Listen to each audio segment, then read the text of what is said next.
So what is a manifestation anyway? You manifest the car in your garage. Oh, that's a manifestation. I can punch my hand softly into the delicate side of it. It doesn't make the same sound when I punch it today that it did when I was a teenager. But it's real. I can feel it. I can feel the materialism of it. That's a manifestation, Abraham. Or my lover coming to me, that's a manifestation. And we say, we agree. Manifestation is all of that. But manifestation, we would like you to begin to regard manifestation as what's happening with you in the moment. As Esther and Barbara were coming through the airport in San Diego, they came to the security check, and it seemed to be all blocked up. It was a small one, but it was still not moving. And the nice man, they were in the flyby lane at Southwest, and so they just sort of sailed by a lot of people. But then they came to the place, and the man took Barbara's and let her through, and then went like this to Esther. And Esther said, oh, no, you have to let me go with her, because she has to help me with my stuff. Because Esther has 14 things in her carry-on bag that all have to be taken out and inspected carefully because they are dangerous things. And then Barbara said to him, oh, please let me go without her.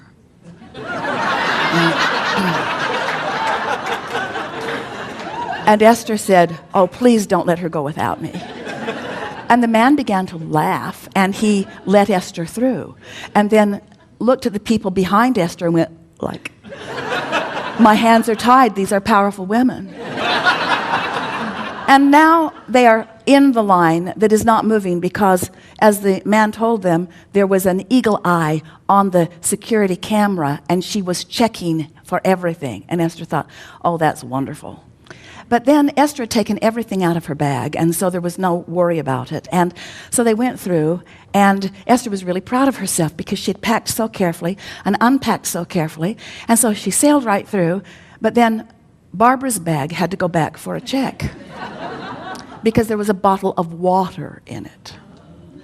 And Esther is laughing because Barbara is the one who is counseling her on how to fly, and she has a bottle of water, a forbidden bottle of water, because everyone knows how dangerous water can be.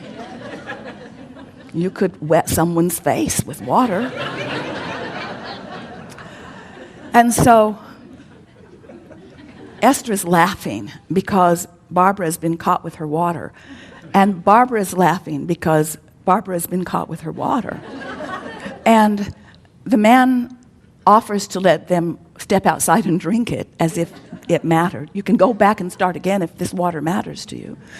And now they're all laughing. And then he takes her bag back through, runs it through again.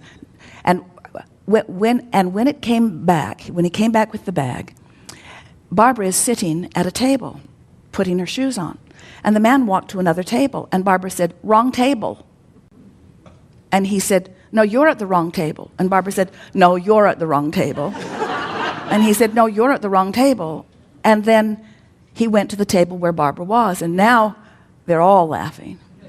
And then he took the bag back through, ran it through again, and told her he needed to check it one more time. And both Barbara and Esther looked at him in surprise and amazement, and he said, gotcha.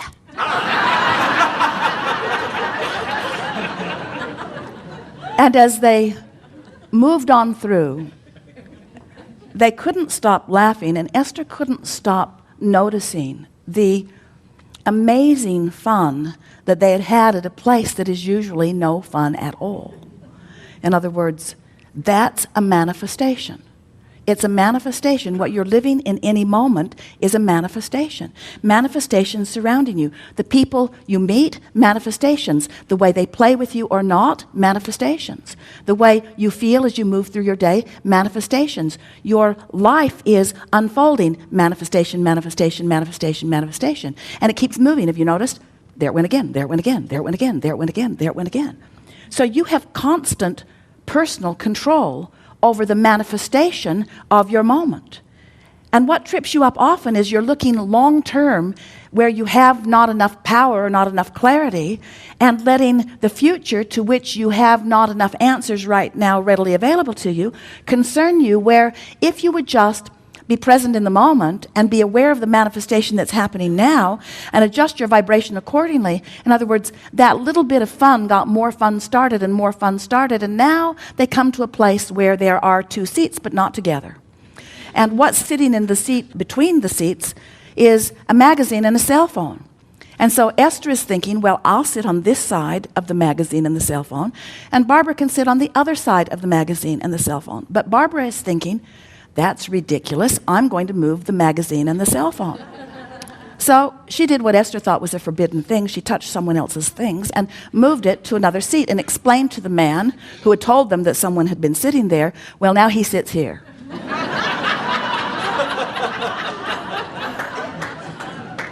And then a great, big, gruff-looking man comes walking across from Starbucks, and Esther thinks, I'm going to the bathroom. I don't want any part of this.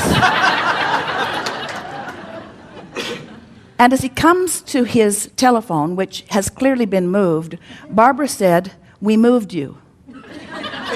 And he said, you were so gentle, I didn't even feel it.